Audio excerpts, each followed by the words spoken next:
Today is another special episode of Commercial Real Estate Pro Network's CREPN Radio. Last couple of days, we've been talking with various guests specifically about COVID-19 and the the just the effects on real estate, the market, and today I've got my good friend, special guest, Jonathan Twombly. And Jonathan is a real estate investor, a syndicator. He's got a podcast. He's also got a Facebook group. And we're going to talk with him about what you can do, what you should be doing during this time, and how you can prepare to come out of this on the plus side. So with that, I want to welcome my guest, Jonathan. Welcome to CREPN Radio. Thank you. Thanks for having me, Darren. Appreciate it. Hey, before we jump into the conversation, if you could take just a second and share with the listeners a little bit more about your background. Yeah, absolutely. I mean, for those of you who don't know me, I spent about 12 years on Wall Street as a lawyer, about half of that doing real estate related law. Then went into syndication on my, first with a partner and then on my own starting in 2011. Started the company that I own now in 2013. Did a bunch of syndication deals in South Carolina. The height of the portfolio, I had about 400 and, well, I had 404 units. I actually sold everything last year, not because I saw this coming, obviously, but I felt the market had reached the point where some black swan event was prime to knock the market off its foundation, and I was wary of that. Plus, being the height of the market, I was getting really ridiculous offers from my properties, which was another sign that, probably time to get out. So I did. Since that time, I've been focused on real estate education. Been talking a lot about what happens during a recession to real estate, trying to kind of raise awareness of that issue, because I think that's the kind of thing that's forgotten when there's a boom and the economy is strong. People often forget that what follows a strong economy is usually not more strong economy. It's usually a less strong economy, and you need to prepare. And now here we are with something that, I mean, honestly, nobody predicted, but it's having the effects of a recession. It may turn into one. So I think this is it's a good conversation to be having. I wish we'd had a little more time to kind of prepare for what the events that are going on right now, and not have them come as a shock, but have them come as kind of like a deflating of the bubble. But here we are, so we got to deal with it. But that's my background. If as Darren said, I've got a big Facebook group that's free if you want to join and talk about these issues all the time. It's called the Multifamily Investment Community. You're free to join up as long as you promise not to spam the group. And that's it. Yeah, and I'll put that in the kind of the notes here. We're not doing a big show notes on these kind of things, but we'll list it in the recording on where we post this. But anyway, one of the things I wanted to touch on here, and one of the reasons why I definitely wanted to talk with you, is I think you've been a kind of one of the lone wolves, if you will, as far as somebody that's been kind of talking more about a potential event. I mean, nobody could have said it was going to be a virus. Well, I don't know if nobody could have. I'm sure somebody could have, but I think most people were kind of like what you've been talking about is, it's up. God, it's going to keep going up. Especially if you just got in, you hope that it keeps going up, kind of thing.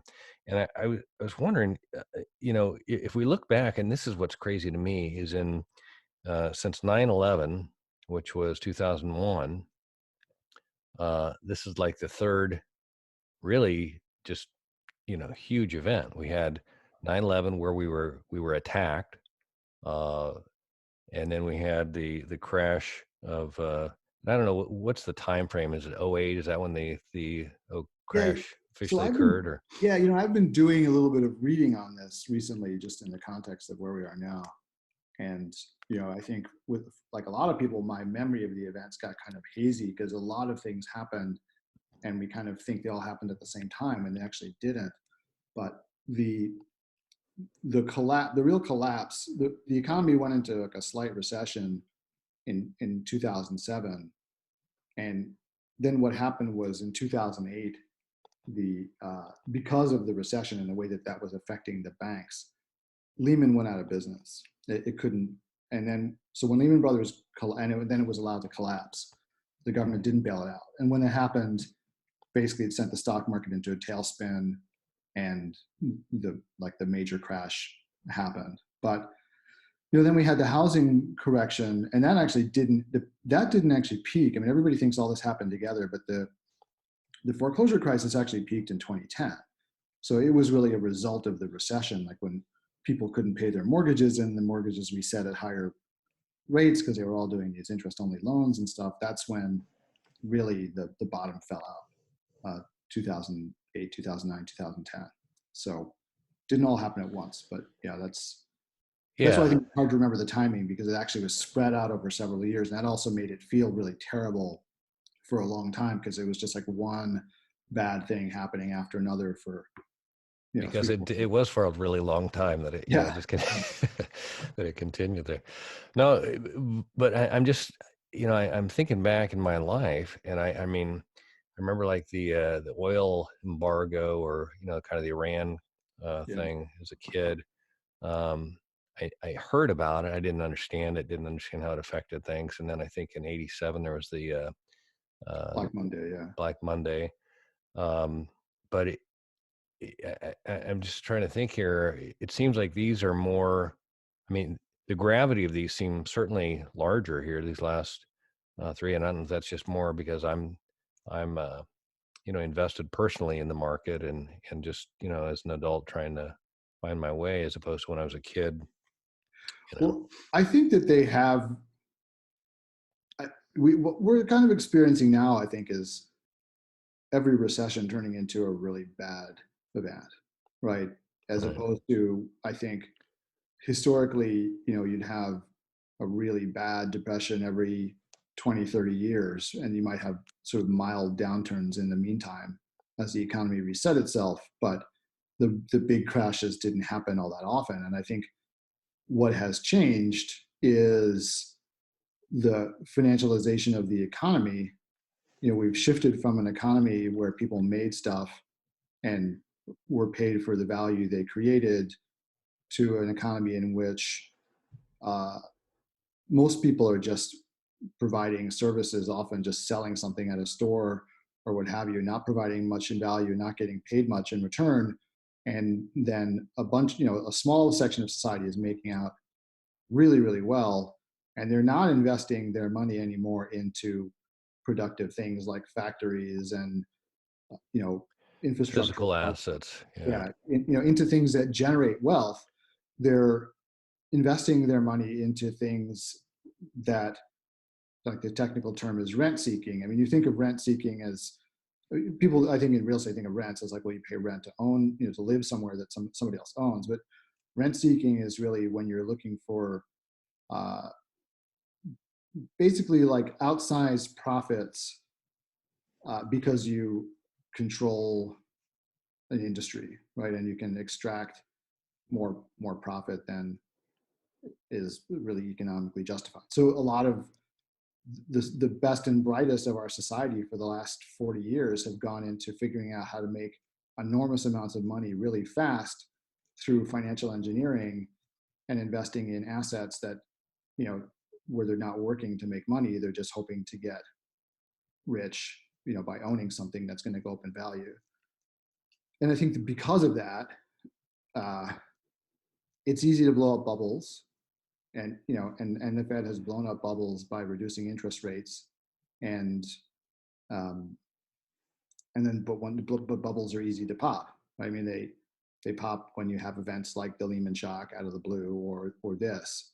Um, and I think also, the one of the problems is that as the country has become financial, as the country has become financialized, and also as people don't make stuff so much anymore, and we've had, ship jobs to China, we have got massive automation going on. The Fed, when it's setting interest rates, is looking at the inflation rate, but the inflation rate only considers like goods that people buy, and goods that people buy are being produced super cheaply Elsewhere. overseas, or by Yeah. or by robots. So they're not there's no wage pressure on the production of products, right? So wages are not going up, cost of products are not going up, but what is going up and the Fed doesn't count this when it's looking at inflation, even though this affects people more, is stuff like, financial assets and rent, right? Food. So those things, rent impacts people a lot more than like the cost of, a TV set, which Right. they buy once every few years, right? Or the cost of toilet paper, right? They're spending a lot more on rent than they are on toilet paper. And when you've got real estate prices going crazy and landlords basically, every new landlord has to raise the rent a lot to make any money because they're paying so much for the asset that forces rents up. And that's not counted by the Fed. So the Fed is ignoring, really basically ignoring these financial bubbles that grow because it's saying, oh, we're worried about deflation in, you know, products and stuff, whatever goes into the consumer products and consumer price index. And so I really think that they're just looking at the wrong stuff, but it makes it easier to blow up these bubbles. And I think also, the Fed is really concerned only with Wall Street at this point. So, as we saw 2 years ago when the Fed was trying to normalize interest rates, um, Wall Street had a panic attack and screamed and yelled. And so the Fed put the brakes on and started lowering interest rates again just to blow the bubble up some more. And, this is sort of the inevitable consequence of what happens. So I'm sorry if there's a lot of noise out there. They're doing some work on my street suddenly. So I don't know if you can hear that, but Oh, it's fine. Trust me. There'll probably be a leaf blower blowing here by a minute. So, no, I appreciate you kind of walking through that because I've had conversations here in the last couple of days just about, um, the people that are being directly affected. I mean, immediately impacted by this. Restaurant workers, bar and restaurant workers that have been basically sent home, and uh, these are primarily a lot of the tenants in a lot of landlords, rental properties. And when those people are out of work, they can't afford rent. Instead of a trickle down, you've got a trickle up situation that's going to impact, everybody. Um, and but what I wanted to just kind of acknowledge here was I like the word you said, the finance the was it financialization, yeah. the financialization um, has made goods that previously were a significant purchase because of the relative cost of your payment to your income. Mm. But now because we've stretched out the terms, I mean, you can go buy a car. I haven't bought a new car for a long time, but I think you can finance them for 80 some months, or I mean, it's Well, you know, that's actually like a separate. That's an acknowledgement by the automobile manufacturers of something very important, which is that most Americans are stretched, right. right? But the wages have still.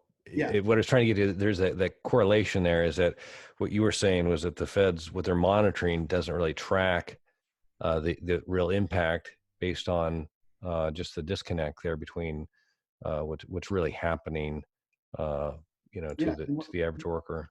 And what we've seen is, wages really stagnate while the expenses of living have not stagnated. They've really accelerated. So the expense of, you know, the expense of housing, whether you own or whether you rent, the expense of housing has gone up relative to wages. The cost of health insurance has exploded, Yeah, right? If you send your kids to college, the cost of college has exploded.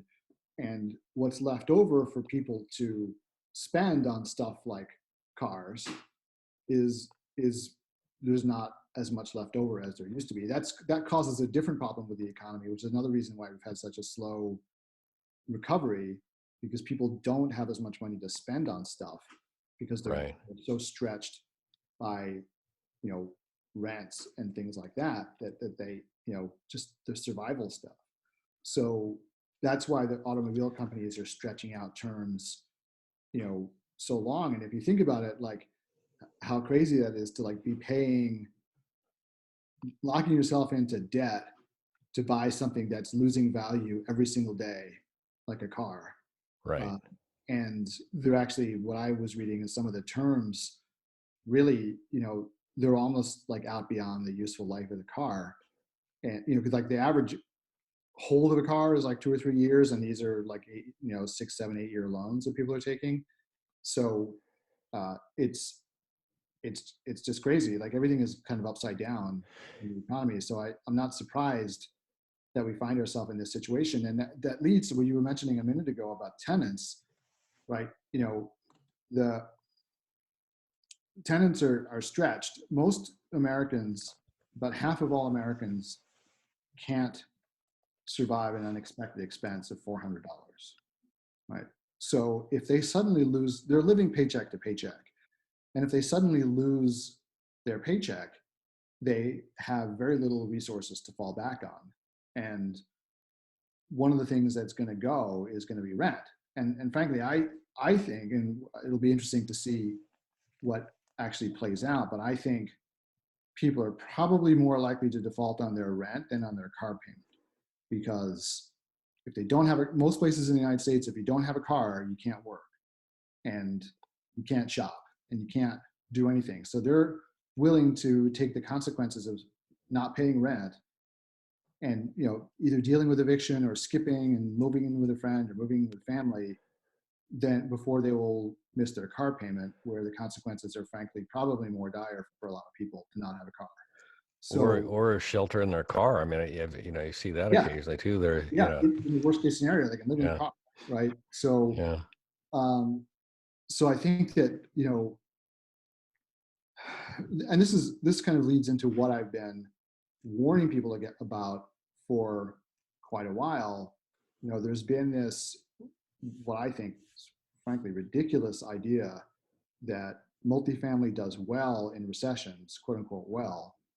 And the idea being, oh well, when there's a recession, people were looking to look for a cheap place to live. That may be true at the margins, but what's really going to happen is the scenario that we're starting to see right now. People lose their jobs, they don't have any money, and they can't pay rent. And uh, the further down you are, kind of the cheaper property that you own in the market, the more this is going to be a problem. You're not going to see, at least I believe, and if I'm proven wrong, I'll be happy to acknowledge it. But if what I believe is going to happen is you're not going to see any kind of mass influx of people who are renting more expensive apartments suddenly looking for cheaper apartments. It doesn't happen that fast. They have leases. They can't break those leases. If they break those leases, they'll get sued for the uh, for the differential, right? If they lose their jobs, they're not going to be qualified because the first thing, to rent a new apartment, because the first thing that they are going to be asked is, how much money do you make? And if they're not making any money, that's like the X right there. They're not going to be qualified to rent in the cheaper apartment anyway if they don't have a job. So this whole idea that multifamily does well in recession comes from the last recession and a bunch of one-time events that occurred in that recession. The first being that immediately before the recession, we had the housing boom, where home ownership went from the historical, for generations it was 65%. It was pushed up to 70% just at the peak of the housing boom, because people were getting liar loans. The government was pushing people into home ownership, and there were that 5% of people who should never have been owning homes. When the bust happened, all those 5% went back into rentals. Uh, but before the boom, before the crash, during the housing boom, well, what do you think happened to multifamily when all those people, It was not a pretty picture there. There was a lot of vacancies and a huge amount of rent vacancy stagnation. And yeah. exactly in multifamily during the housing boom? So if you were buying multifamily, you were getting a pretty good discount on those assets because you were buying them at 88, 90% occupancy, right? And you were not buying them at 95, 96, 100% occupancy like you are now.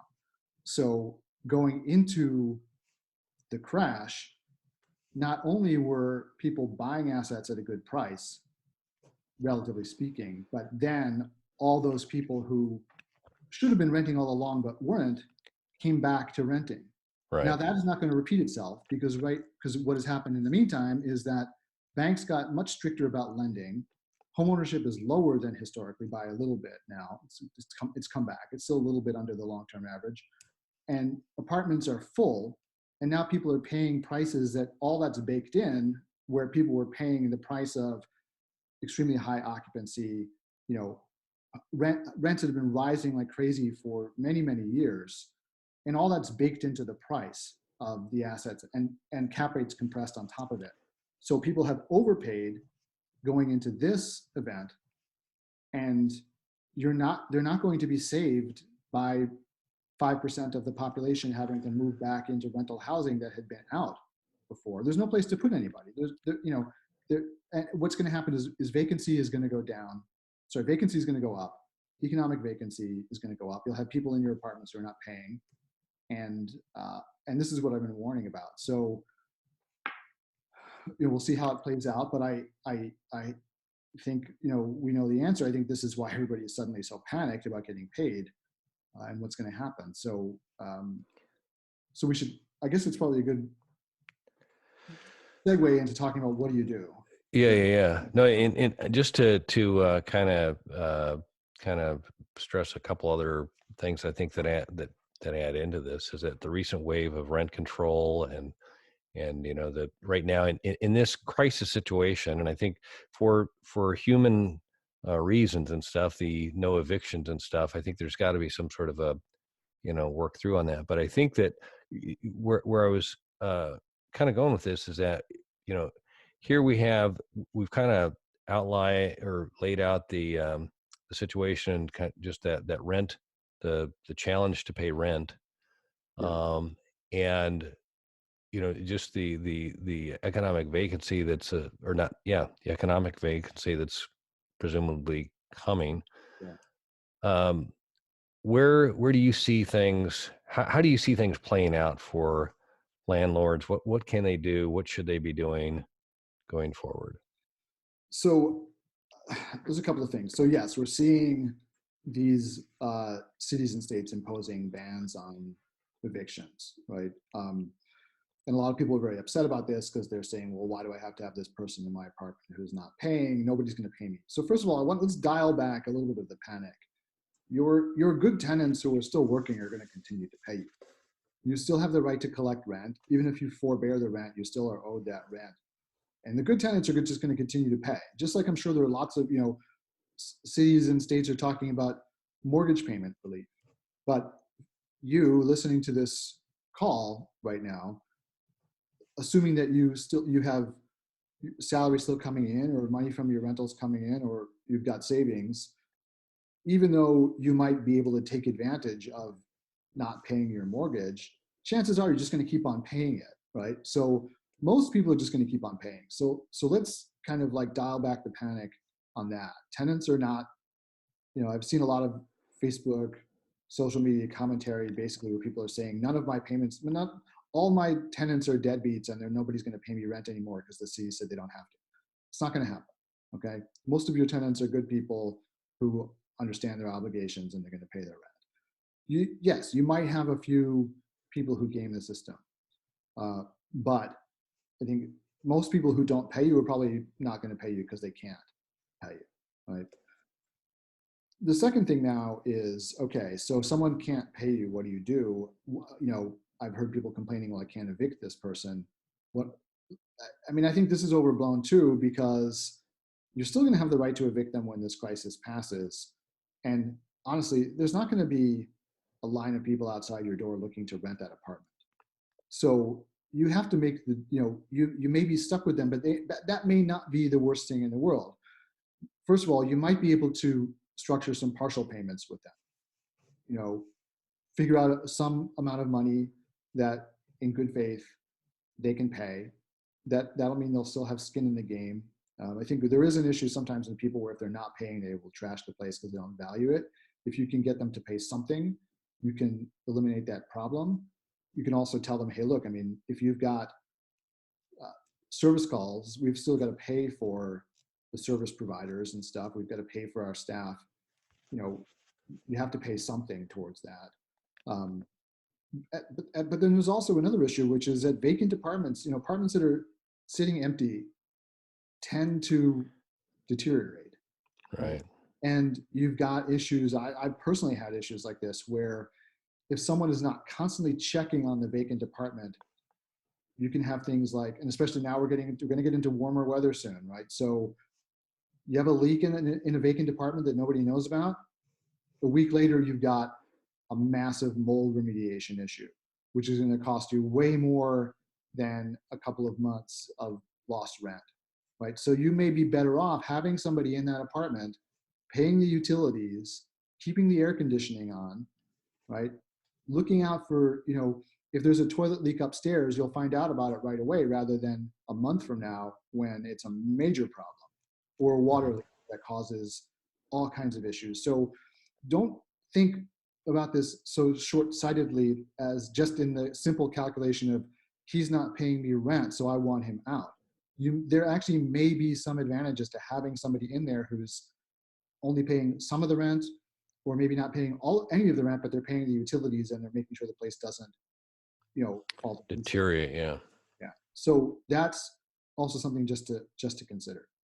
But at the end of the day, I mean, it's up to you, or you may not have a choice. But I mean, what I'm trying to do is dial back some of the panic about this issue, and so you can breathe a little more easily and try to, because the important thing here is, if you're in a panic frame of mind, it's impossible to think creatively. And in this situation, you have to be able to think creatively. You have to be able to think about what your options are, right? And how to deal with the problems. And if you're only thinking about stressful thoughts all the time, then it's going to be, it'll have a snowball effect on you personally, and you won't be able to think creatively when you most need to. So try to dial back the panic, think about the bigger picture. The other thing is, this is not going to last forever. It seems terrible right now. We will get through it, in the next couple of months. Even if it takes, a year, we will get through it. And the important thing to do is keep on doing what you always do to get through it. If you just throw your hands up, that's, those are the people who will lose in this situation. So just keep moving forward. So another thing that people have been very concerned about is, well, my tenants aren't going to pay, but I still have to pay the mortgage, right? Now there's been some talk at the congressional level about suspending mortgage payments, right? I don't know if this is going to happen or not, but at least there are people in government who are aware of this issue and they're thinking about it. But even if that legislation is not passed, what I think is going to happen is that the lenders are going to do some informal forbearance on mortgages. And the reason for that is lenders do not want to own property, right? They are not set up to own property. They're not, aside from a very tiny number of kind of predatory private lenders who are, lending to own, which is some tiny fraction of lenders out there. Most lenders are in the business of lending because they're not equity investors, because they don't want to own, they want to lend. And they don't want to foreclose, because that is going to be a nightmare, especially if they're looking across their portfolio and they're seeing all of these loans suddenly not performing. They literally don't have the bandwidth to foreclose on them all, and they would never want to. And if you're talking about, there wasn't such a big foreclosure problem with commercial property, but there was some last time around. The real, the big problem that everybody is more aware of is single family homes. You should understand that the banks are still working through their inventory of foreclosures from 2008 to 2010, right? There are people who have not paid mortgages for 10 years who are out there, and the lenders have not foreclosed on them because A, there's such a big number of them out there, and B, they know that if they foreclose on all of them and tried to sell all of them, they would depress the price of their own assets that they own, right? So by flooding the market. So I think the same thing will happen here, where the lenders will only foreclose as a last resort. And what they will prefer to do is do some forbearance, where either they're going to say, okay, make some partial loan payments, or we're going to give you, we're going to suspend your loan payments for a couple of months until the situation fixes itself. And we're just going to extend your loan term, or we're going to tack it on, or we're going to figure out some way to make up for those lost payments. So what I suggest that you do is you get on the phone with your lender now, get proactive about this, and talk to them about what their contingency plans are. I think a lot of people may be afraid that, like, oh, if I talk to my lender, they're going to think that I have a problem and they're going to foreclose on me. I don't think that's going to happen. I think that actually they would, if you're on the phone with them and talking with them and letting them know like, hey, I'm on top of this situation. I'm trying to manage this the best I can. I want to figure out what you guys are going to do and so we can work together. I think that is a much better approach than thinking like if like, yeah, I remember when you were a kid and you were in class and you thought like if you didn't make eye contact with the teacher, they wouldn't call on you. Remember that? Right, right. And they would anyway. They'd see you like looking in every direction. They'd be like, Jonathan, people I think are, we still, on some level, we're still kids and we're still afraid of that. And we think if we raise Right. our hand, we're going to get in Draw trouble. attention to it. Yeah. We don't want to draw attention to ourselves. But I think this is a situation where you want to get out ahead of this issue and be one of the borrowers who the lender is talking to. And, as opposed to the people who are sticking their heads in the sand, I think those are the people who the lenders are going to be more scared of and feel like they have to put pressure on and turn the screws to. Yeah, they'll know your situation as opposed to the not knowing. I think that's one of the Exactly. Yeah. And the lenders and the servicers they're people too, right? And if you're building trust with them, then they're going to treat you differently than the people who have just like disappeared. right. So that's another thing to be doing. And then I think the final piece that you should be doing is really trying to preserve cash, right? And because you don't know how long this is going to go on, you don't know how long uh, a government bailout is going to take if there is one, right? You don't know what your lender's attitude is going to be. I'm sure that there are going to be some lenders who were like out ahead of this issue and are structuring, their forbearance plans, and there are some who are going to be, trying to carry on business as usual. Since you don't know, the thing that you have to do is survive, right? And the way to survive is you have to stop making any payments that aren't absolutely necessary, right? So Yeah. there's some things you got to pay your insurance bill, you got to pay your property taxes. Although even property taxes, that may be something governments may be forbearing on that too, and you maybe want to look into that. But you're gonna, if you've got staff on the property, you may decide that if really nobody's coming in the door, then maybe you don't need a leasing agent right now, but you're probably going to need that maintenance person because stuff is still going to break. And but you got to think about it. Or you may think like, okay, well now we really need a leasing person because we got to double down on getting the people out there who do have jobs and who need to move and whatever. Those folks, we want them coming to our property rather than someone else's property. So we're going to double down on our leasing activity. Maybe you want to shift some resources to that while everybody else is cutting back and give yourself an advantage. But you want to defer everything else that you possibly can, like Darren, as you were saying, putting a new roof. If that roof has got another year left in it, and you can get away with patching it if there's a leak, like you don't want to take on any major capex right now because you want to preserve cash for all the other stuff that's going to happen. Stuff is going to continue to break on your properties, especially if they're older, and that you want to have cash available for the kind of things. People can live with a roof leak, and if they have a roof leak, you can get someone to come in and patch it. And believe me, with everybody out of work, it's going to be easy to find somebody to come in and patch it fast. But what you can't survive is, say, a water main break where your tenants don't get any water, right? Because now you've got an apartment that is not habitable, and they have the right to just leave, right? So you can't force them to stay and pay you rent in an apartment where you don't have water or heat or whatever, some essential service. So you want to make sure you've got the money on hand to fix those kinds of things that happen if they come up, and they will come up, right? So you want to make sure that cash is on hand. You want to make sure the cash is on hand to pay your mortgage until you work out something with your lender.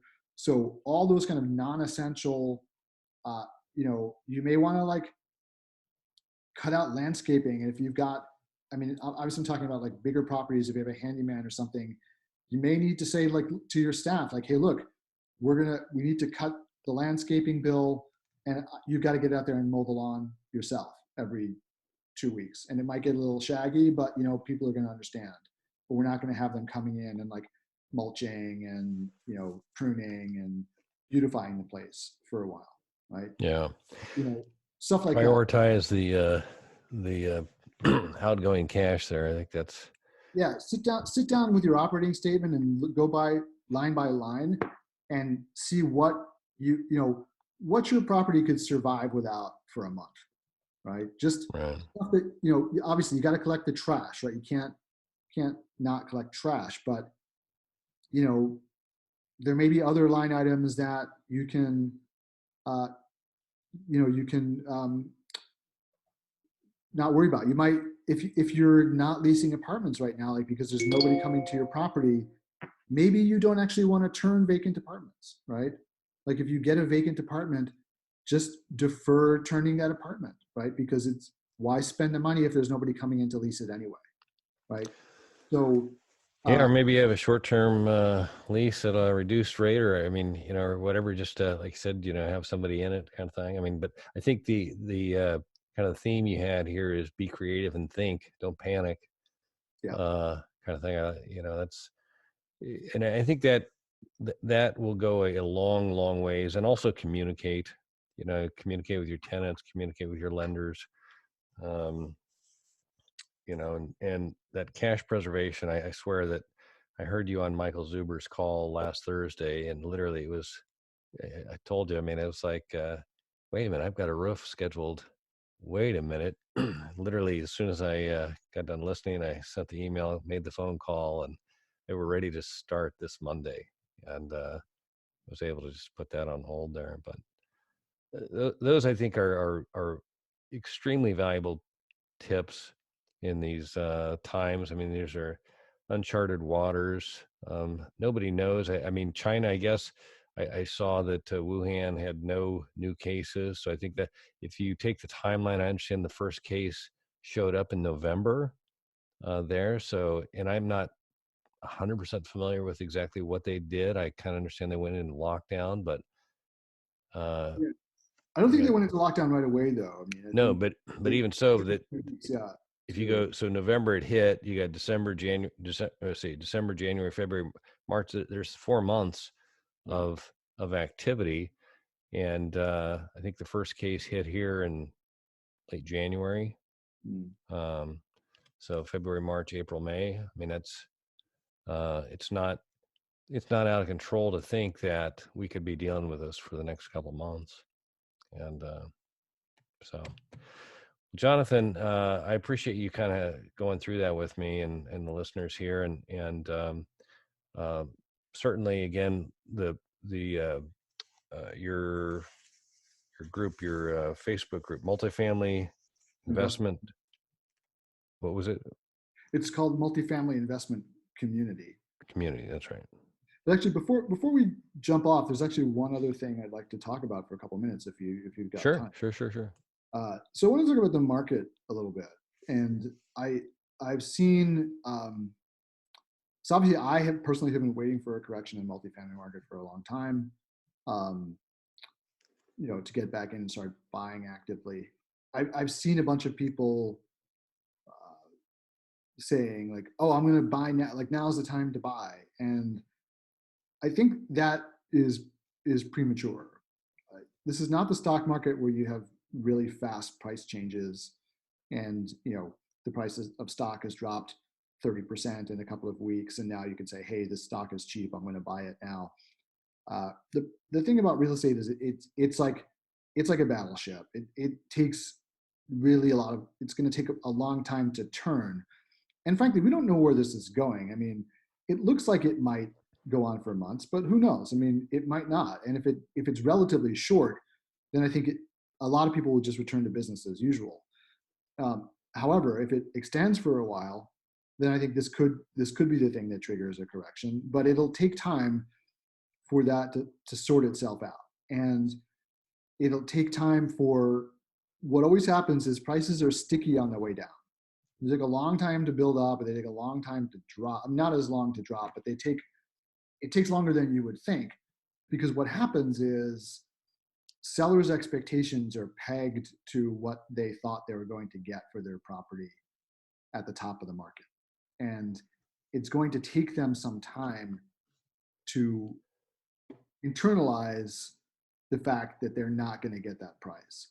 So what's going to happen for a while is that buyers are going to rapidly shift in terms of their risk expectations, so the risk adjusted reward, right? They're gonna say these properties are too risky at this price. I need to pay less, and uh, it's going to take sellers a while to come to agreement on that. That's what happened, the last time around. I was involved myself, like right after the crash, and saw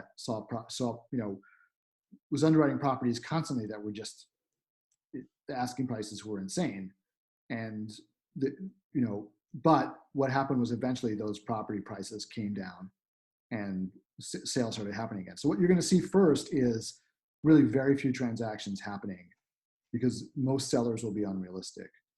Um, so the point I'm trying to make here is there's no need to rush, right? There's no need to rush and think if I don't buy now, I'm going to miss the moment. This moment is going to last longer. Either there's going to be no moment at all, or it's going to last a long time, much longer than you are currently thinking. Because I think a lot of people are still in that, like, oh my God, if I don't get in now, I'm going to miss out frame of mind. So they're thinking, and I actually have to own up to this. When I bought the apartment that I'm sitting in right now, I bought it right after the market peaked last time around. And I thought, because I was not in real estate at the time, I thought, oh my God, if I don't buy now, I'm going to miss out because the prices, this is going to be a blip and the prices are going to go right back up again. If I had waited 6 months in the same building, I could have bought a bigger apartment for less money in this one. Yeah, no, guilty. I'm sitting in the same house. Same. So, Yeah.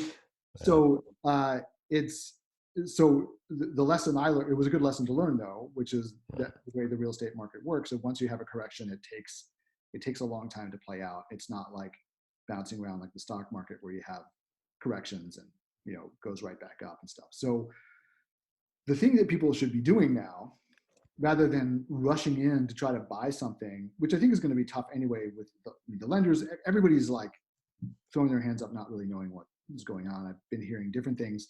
Some lenders, business as usual. Other lenders, like, we're calling everything off.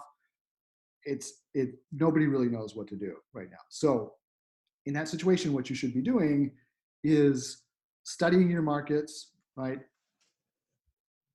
Thinking about the prices that you'd be comfortable paying, what kind of returns you want to make. You got to set some goals, some targets for yourself in terms of, like, would you feel safe getting back into the market at what kind of return you're going to need, and you have to wait for the market to match your expectations. You should also, if you're thinking about syndicating deals, you should be going around talking to potential investors, right? Trying to be the voice of reason, be the voice of calm for them, show them, be the person that they trust, develop those relationships now so that when the bottom is in, uh, they'll trust you and believe you that now is the time to move instead of panicking.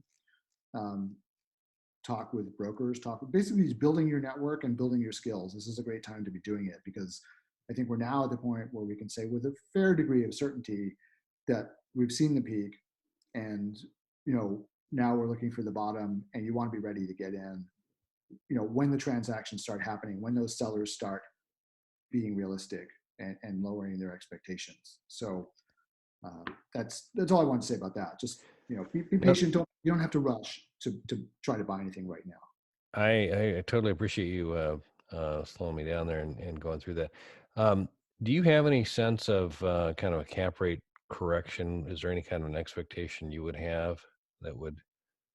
Well, Uh, I mean, I would assume. So what happens in uh, you have to look at, there's like a long-term historical mean cap rate for different asset classes, right? right, So and it varies, by market, right? So obviously, the cap rate for every single asset class is going to be lower in New York over the long term than it's going to be in Charlotte, North Carolina, and it's going to be lower there than it's going to be in a smaller market like Greenville and Spartanburg, where I was investing, right? So, but within that context, there is a long-term cap rate for A, B, and C properties, right?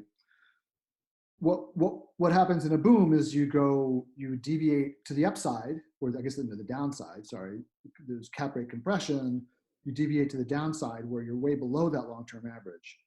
So what you should, and then in corrections, it goes the other way, and that's when you really make money, is when your cap rates are actually above their long-term average, and that's what happens really at the bottom of the cycle.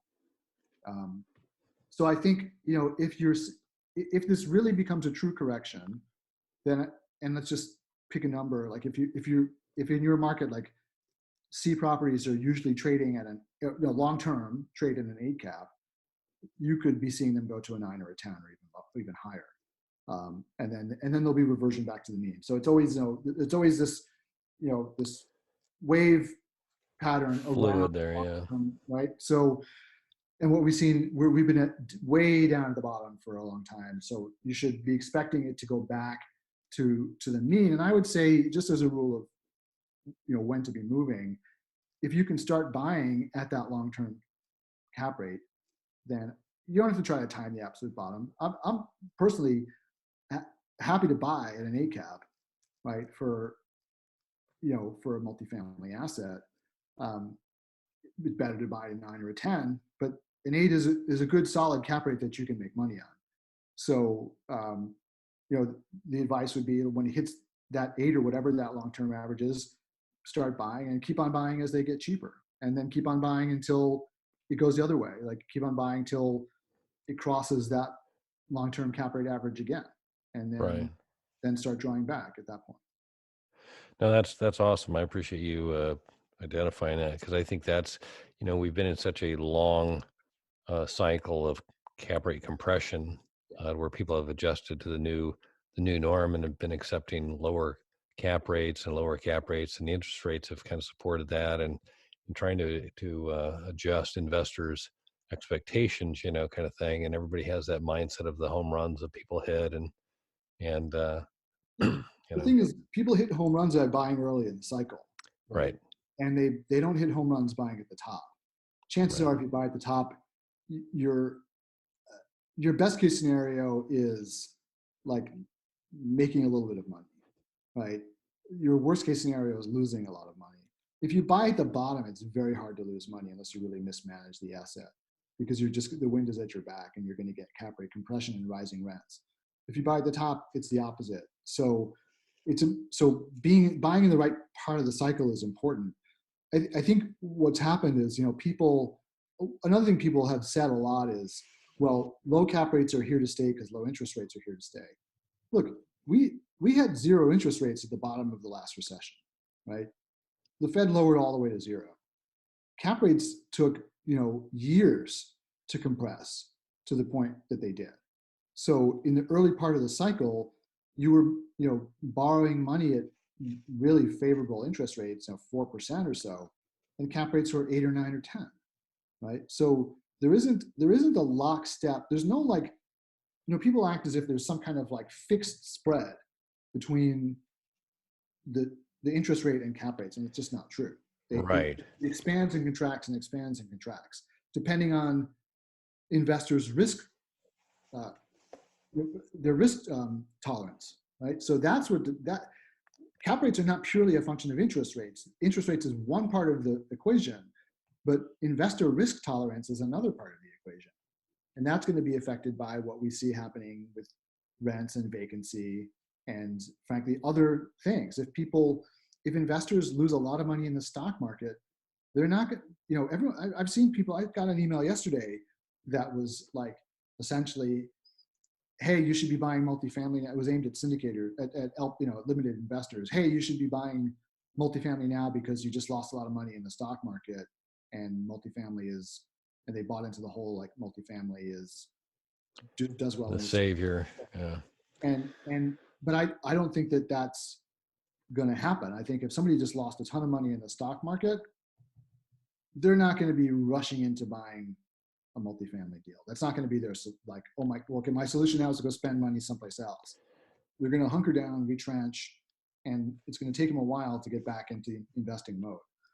So yeah, just kind of keep that in mind too. Investor psychology is very important, and that drives prices a lot. So when everybody is thinking it's going to go up forever, they're willing to overpay and they're willing to take on more risk buying at the top. And conversely, at the bottom, when they think it's never going to get better, then they're not willing to pay as much. And Right. and that's the best time to be buying when everybody else is scared.